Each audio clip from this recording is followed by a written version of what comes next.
on a course of action. This government feels obliged to report this new crisis to you. There was a change in Cuba. There was more communist attitudes being brought forward.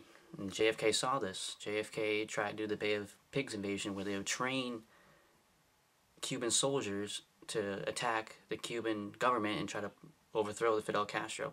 This didn't happen. In fullest detail.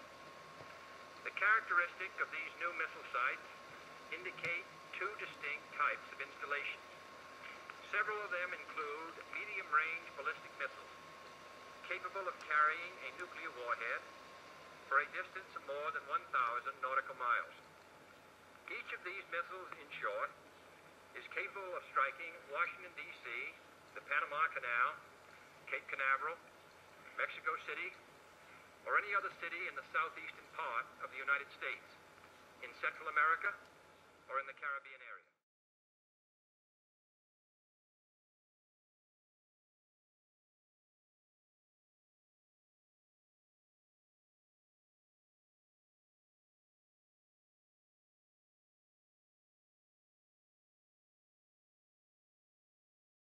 Of course there was mayhem in the streets of U.S. The fact that missiles could land on your house in any moment, bomb shelters would be putting up everywhere. The Cuban Missile Crisis was nothing but chaos in America.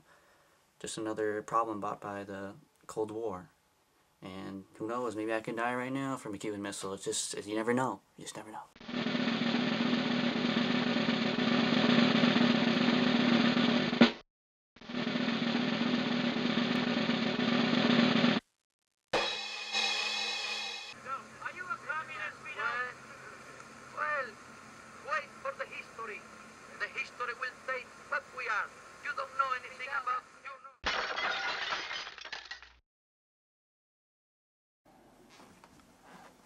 Oh, hello there.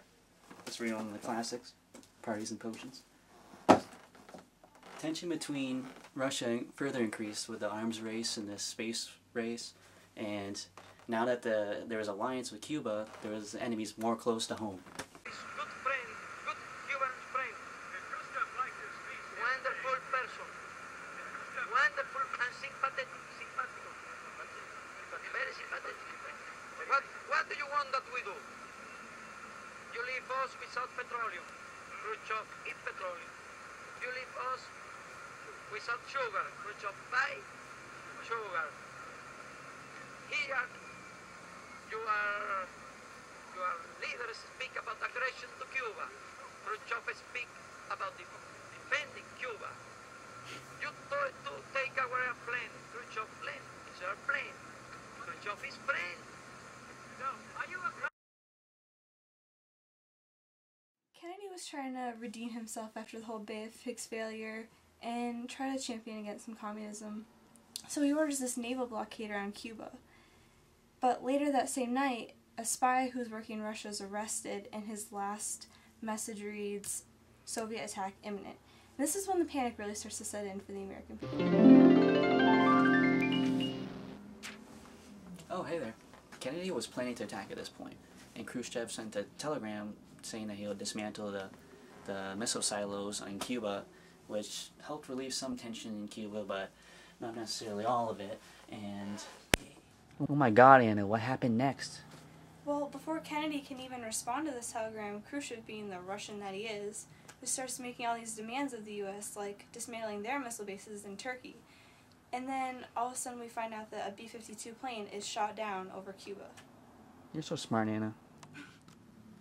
You know, Kennedy really didn't want a war. If there had been a nuclear war, both countries would have just been decimated. So he decided he was going to ignore this plane incident, and he and Khrushchev decided that if they destroyed the missile bases in Cuba, then they would lift the blockade, and then the crisis ended.